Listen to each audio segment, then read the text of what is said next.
Salam sejahtera Malaysia, denyut nadi suara rakyat bergema di channel ini. Terima kasih kerana anda terus bersama channel ini. Bagi yang sudah tekan butang subscribe, terima kasih diucapkan. Bagi anda yang belum tekan butang subscribe, sila tekan butang subscribe untuk terus mendapatkan berita terbaru daripada channel ini. Malaysia kita punya, cintai Malaysiaku, kita jaga kita. Berita terkini hari ini. Salam sejahtera Malaysia, denyut nadi suara rakyat bergema di channel ini. Sekarang ini heboh satu Malaysia tentang langkah London. Yang kononnya berita kabar angin kata ada usaha terbaru untuk menggulingkan kerajaan terkini ini, iaitu kerajaan perpaduan sekarang ini. Aduh, sampai bila jadi begini? Sampai bila jadi begini, aku pun pening kepala. Tapi sebelum itu saya ingin ucapkan bilion terima kasih kepada anda semua yang telah tekan butang subscribe, like, share. Yang belum tekan butang subscribe, sila tekan butang subscribe. Dan saya mohon juga bagi anda yang ingin bersama-sama dalam channel ini sebagai member, sila tekan butang member, join member, kerana kita akan mulakan pemberian goodies, giveaway, souvenir, keychain, t-shirt, macam-macam lagi kepada semua member di dalam channel ini. Terbaru ini tuan-tuan dan puan-puan, selepas sahaja berita tentang kabar angin itu muncul, akhirnya berita kali ini yang lain daripada itu pula adalah tentang PAU UMNO. PAU UMNO, persoalan-persoalan antara yang menjadi persoalan untuk PAU pula, selain daripada sama ada Zahid akan ditentang atau tidak, adalah tentang adakah pemimpin-pemimpin daripada parti lain akan dijemput untuk menghadiri PAU tersebut. Akhirnya UMNO membuat ketetapan dan mengumumkan UMNO tak jemput pimpinan tertinggi parti kerajaan ke PAU. Disahkan UMNO tidak berhasrat untuk menjemput pimpinan tertinggi parti-parti yang terdapat dalam kerajaan bagi menghadiri Perhimpunan Agung Parti itu, menurut Presidennya Ahmad Zahid Hamidi. Sebaliknya, Zahid berkata UMNO mungkin hanya akan menghantar jemputan kepada Setiausaha Agung setiap parti gabungan dalam kerajaan. Katanya, untuk Perhimpunan Agung UMNO PAU akan datang, kita belum berhasrat untuk jemput parti-parti di dalam kerajaan untuk hadir di dalam majlis ucapan dasar dan perasmian, katanya. Tetapi kita akan buat jemputan mungkin pada peringkat awal pada Setiausaha Agung daripada parti-parti gabungan dan kerajaan perpaduan, katanya. Katanya ketika berucap dalam satu majlis menyampaikan amanat tahun baru Kementerian Kemajuan Desa dan Wilayah di Putrajaya pada hari ini. Terdahulu, Setiausaha Agung UMNO iaitu Ahmad Maslan berkata keputusan untuk menghantar jemputan kepada parti lain ke PAU akan dibincangkan pada Majlis Kerja Tertinggi UMNO MKT terlebih dahulu. Kata Ahmad, MKT UMNO akan mengadakan mesyuarat bulanannya pada hari ini dan isu itu tersebut akan dibincang dan diputuskan. UMNO dan Barisan Nasional kini merupakan sebahagian daripada Kerajaan Persekutuan yang telah dipimpin oleh Perdana Menteri Datuk Seri Anwar Ibrahim yang memimpin Pakatan Harapan yang menjadi seterus BN sejak sekian lama. Namun kedua-dua gabungan itu kini, PH dan BN, kini bersama-sama dalam satu kerajaan. Selain gabungan Parti Sarawak GPS dan gabungan Rakyat Sabah GRS, Warisan dan beberapa parti yang lain. Sebelum ini, PAS pernah menjadi tetamu kehormat UMNO dalam Perhimpunan Agung tahunan mereka di sebalik perseteruan yang berlarutan selama lebih separuh abad.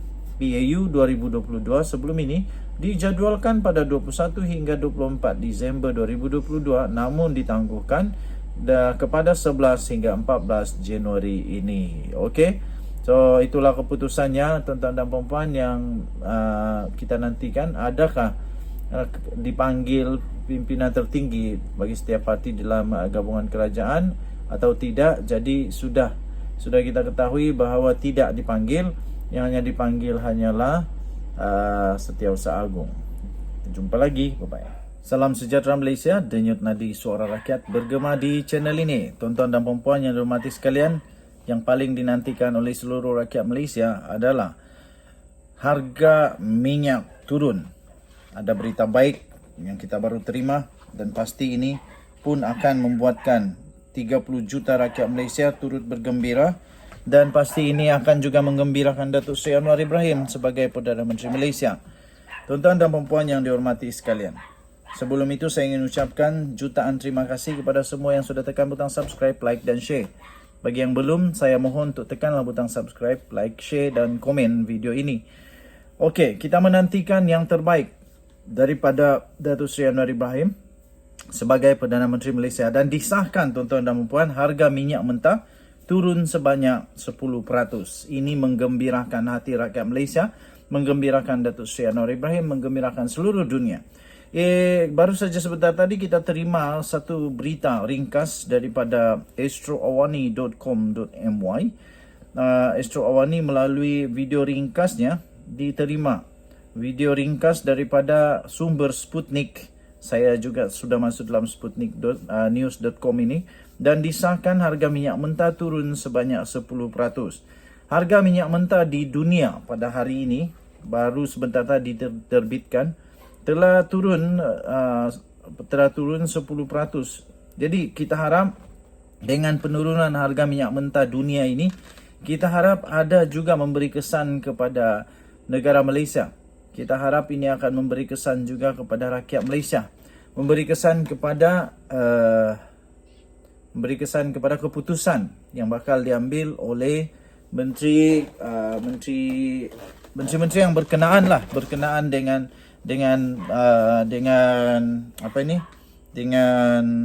minyak mentah ni.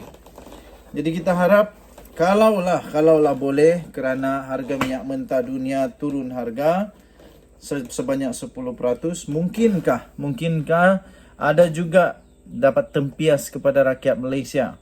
Mungkinkah ada tempias juga pada rakyat Malaysia, iaitu mungkinkah ada penurunan harga di dalam minyak petrol, minyak diesel yang dijual di stesen minyak ataupun di stesen di kampung-kampung yang menjual minyak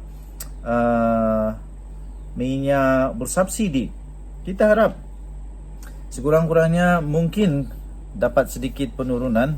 Itu pun kalau harga minyak mentah ini turun dengan konsisten di dunia.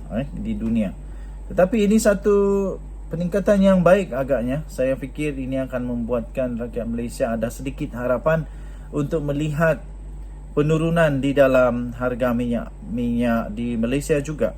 Kerana menurut sputniknews.com, harga minyak mentah di dunia turun sebanyak lebih kurang 10%. Sudah lama kita tidak merasa penurunan harga minyak di Malaysia.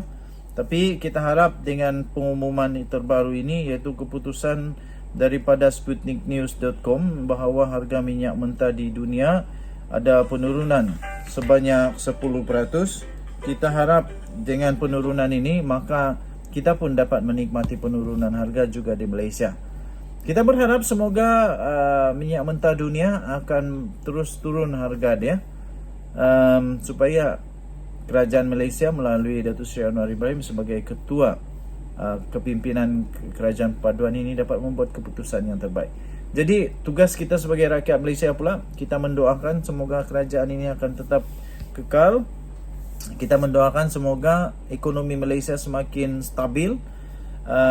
Kalaupun tidak turun harga minyak, kita harap supaya kerajaan dapat memikirkan satu mekanisme alternatif baru bagaimana untuk menolong rakyat yang kesusahan dengan keadaan inflasi dan sebagainya, iaitu dengan cara mungkin boleh meningkatkan pendapatan rakyat.